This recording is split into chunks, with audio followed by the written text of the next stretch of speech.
Modifications had shown up in my life, in my yoga practice, after I started my yoga teacher training. Before that, I never modified. I was the person in class looking in my peripheral vision, and my poses needed to be better than everyone else's. My dancer foot needed to be higher. My arm needed to reach forward more. My chaturangas, every single chaturanga had to be strong and powerful. I lifted my legs in chaturanga. I was that person in class, and I never bragged about it, but I liked when the teacher would come after class and ask me how long I'd been practicing, because my practice was so beautiful. And I just loved it so much that when I couldn't do that in teacher training because I was practicing so much, when I couldn't, and when I actually had to take a break, when I had to modify, I thought something was wrong with me. What I found out is that actually allowed me to learn so much more. When I injured myself because I was pushing myself so hard, I got to learn how to modify out of necessity. And that allowed me to become so much of a better teacher because I can relate to my students. Not just the students who needed something to prove or had something to prove. I can relate to the students who were injured, the students who came to yoga because their body was crying out in pain in a particular way or another.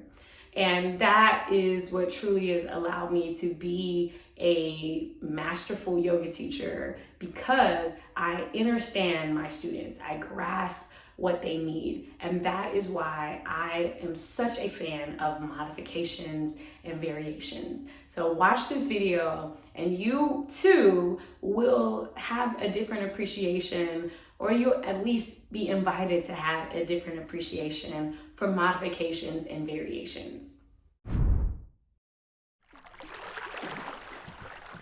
Namaste, yogi friends and yoga leaders. Today we're going to talk about modifications, the problems, the possibilities, the principles, and the path to using modifications like the true yoga leader that you are. If you are a yoga teacher and you are not subscribed to this channel, please subscribe and like this video. Let me know that you're here in this mission to spread world peace through inner peace, because when you teach yoga, you make your community that much better. You make the world that much better. Yeah!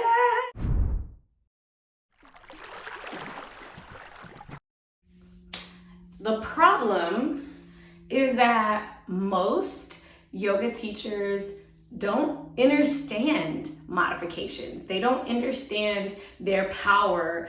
And this happens when yoga teachers, yoga instructors, yoga leaders who don't use modifications themselves, then they may see them as a down level or some type of way to get out of doing a certain pose. They may have the mindset that you need to force someone's body to be in a pose, or that if someone can't do a pose or not doing it correctly, then they need to somehow be changed. Their body needs to be changed. And when we think about yoga as a yoking or a self-connection, and we realize that yoga is actually much more than the poses, it's much more than the physical. And we look at it from the perspective as being a complete connection, physical and non-physical, to self, then we see that modifications are actually really the practice. Whereas there are these poses that have been taught, these poses that have been preached to us in a way that can be taught that if you're not doing it this way, then you're doing it wrong.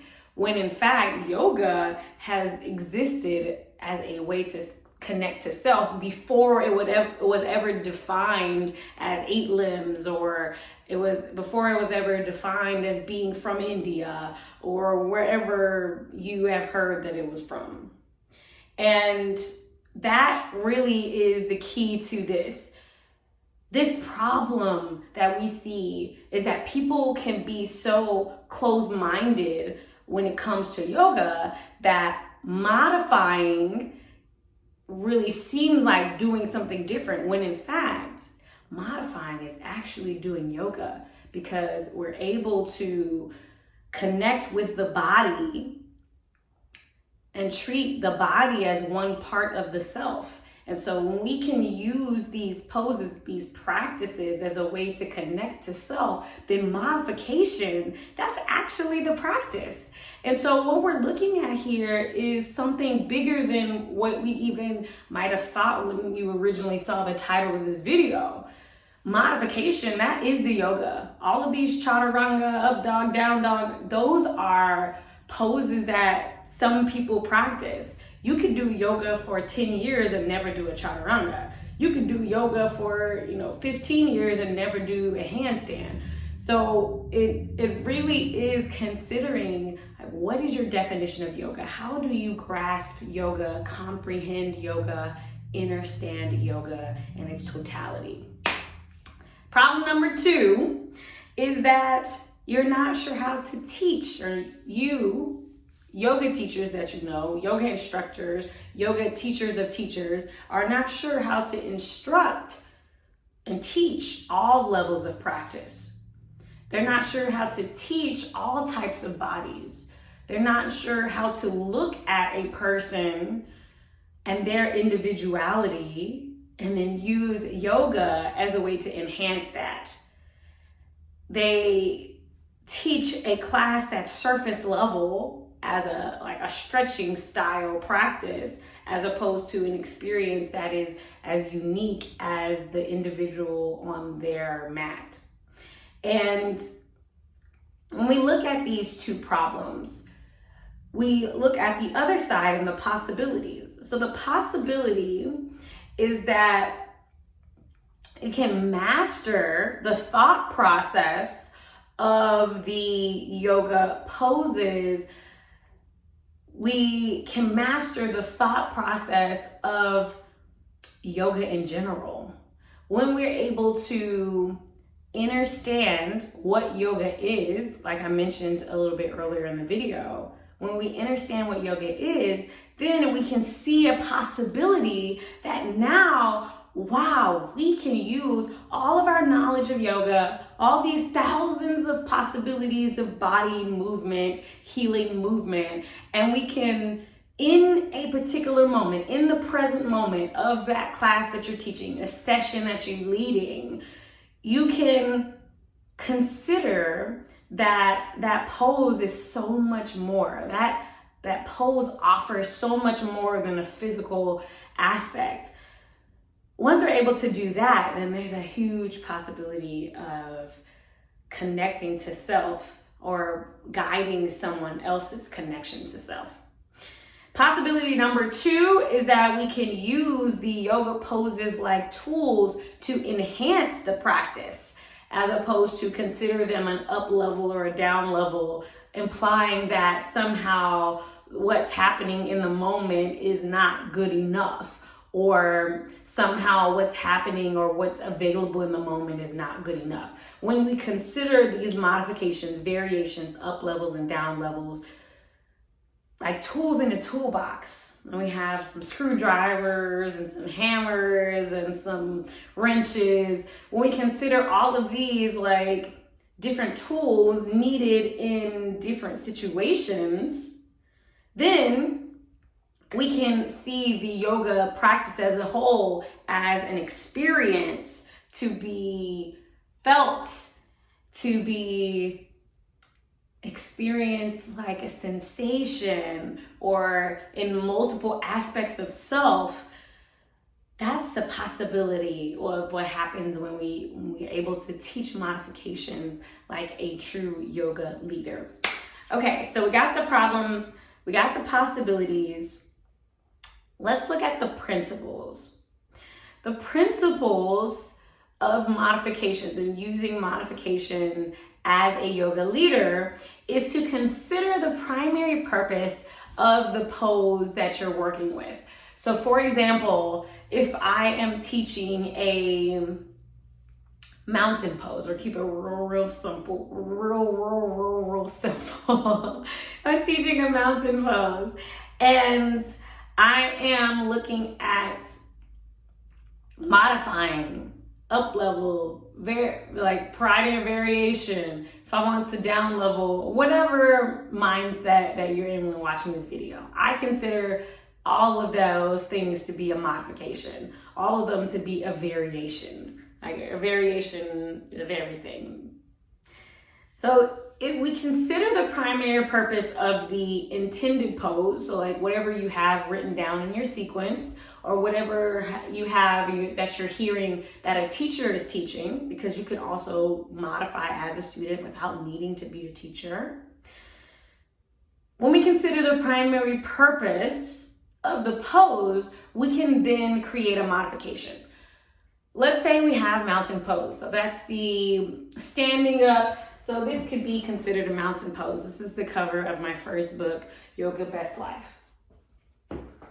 Mountain pose, let's say, for example, a student or self or whoever has had surgery on both feet or one foot. And standing on both feet is not possible. This person may have thought that they couldn't practice yoga because they couldn't stand on their feet. Well, actually, because yoga is a connection to self through, physical and non-physical aspects, we may choose to modify mountain pose. Instead of needing to stand on both feet, we might choose to do a mountain pose supine, so laying down on the back. We may choose to do a mountain pose on the front of the body, on the side of the body. We may choose to do mountain pose in any plane that is accessible in that moment. And does that make their mountain pose, that variation, better or worse, or down level or up level? Like, you might choose to do mountain pose in a handstand, and that doesn't make your mountain pose better or worse than someone else's. And when we consider the primary purpose of the pose, for example, grounding, Tadasana mountain pose can be very grounding. Then if we carry that aspect and that attribute of the pose into our variation, then we can do a Tadasana supine and bring in those qualities of that pose. Let's take a look at Chaturanga. I know that for a lot of yogis, Chaturanga can be very ego-driven. For myself, when I first started practicing, I practiced so much that I practiced Chaturanga specifically, so much that my shoulders began to hurt every single day. And I eventually got to the point where I just could not do any more Chaturangas. So for me, the primary purpose of the pose at that time was, I gotta have a better Chaturanga than everyone else in the class. I can't skip Chaturanga because then I'm not good enough. And in reality, the primary purpose of that pose is to engage your arms, to activate the strength in your arm muscles. And a way to modify Chaturanga could be to either stay in high plank, or if you have wrist or shoulder tweakiness, you could actually be in a seated position, engage your arms, and maybe you press against the floor. Maybe you take a block and press your hands into the block, engage your arms without needing to put the weight onto your body. So that is a way that you might look at the primary purpose of the pose. Another principle that we can look at is to incorporate the client's goals and their abilities. If I have someone who had surgery on a body part, I'm going to look to take any strain and pressure off of that body part and to give them the experience to connect to themselves. And let's say eagle, the full body, eagle legs, eagle arms. Well, if they've had surgery on their legs or knees or whatever, they may do eagle on the back and still get the benefit of hugging in towards center and not need to focus on that balancing and things that may not be accessible or possible at that moment in their physical body. The path to being a masterful teacher with modifications and variations is to practice them in your own body. Take classes where when the teacher gives an option to do a full splits, you choose to modify. When a teacher gives an option to do Chaturanga, you modify. When a teacher gives an option to do an arm balance, you modify. Practice incorporating modifications and variations into your class. And yes, those can be up levels, those can be down levels. Play around with modifications so much that they come second nature, so that when you are teaching and you have the student in your class that isn't able to or isn't willing to do a pose, you can immediately offer an alternative because you have so much familiarity with how to modify. It's not that you memorize or need to write down all the modifications to all the poses in your sequence. If you're able to identify the primary purpose of the pose and you can see some of the challenges that your students are experiencing, then you're going to be able to offer that modification. The second part of the path to becoming masterful with modifications is to be ready and open to learn.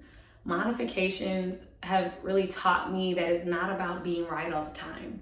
It's not about having the perfect pose or doing it right.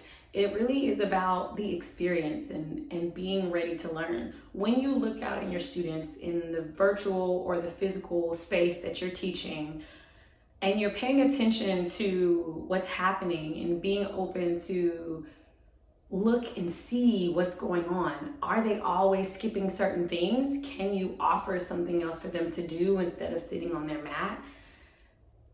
Can you learn and train or whatever way you learn best so that you can really grasp and understand modifications to a whole new level? When you're able to do that, you will be so much more masterful in this practice. And mastery really is getting the foundation and the fundamentals down so much that you are considered a master. A master is not about how hard a pose is or how many headstands and handstands you can do.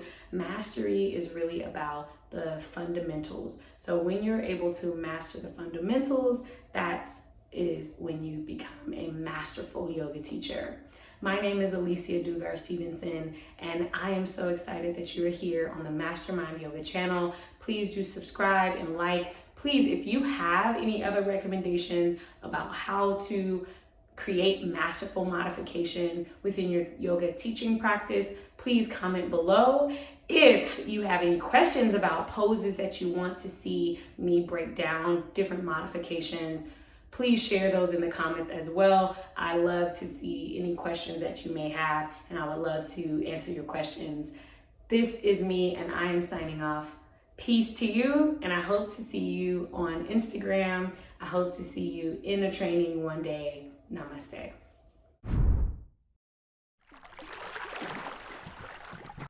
Today's outfit in the YouTube video is brought to you by LOL, Live Out Loud Every Day. It's a Canadian-based company, and let me tell you, my favorite piece out of their whole spring 2021 collection is this raincoat. Now, I know that it must be cold and rainy in Canada because when I put this on, I feel so warm and dry, and I love it. It fits so well. It just works so well. The pockets, like everything is made so thoughtfully Such high craftsmanship in this piece. I love it so much. They have a lot of different things that they offer. This just is my favorite piece of all. So check out their website. You'll find it in the description below. And live out loud every day. Peace.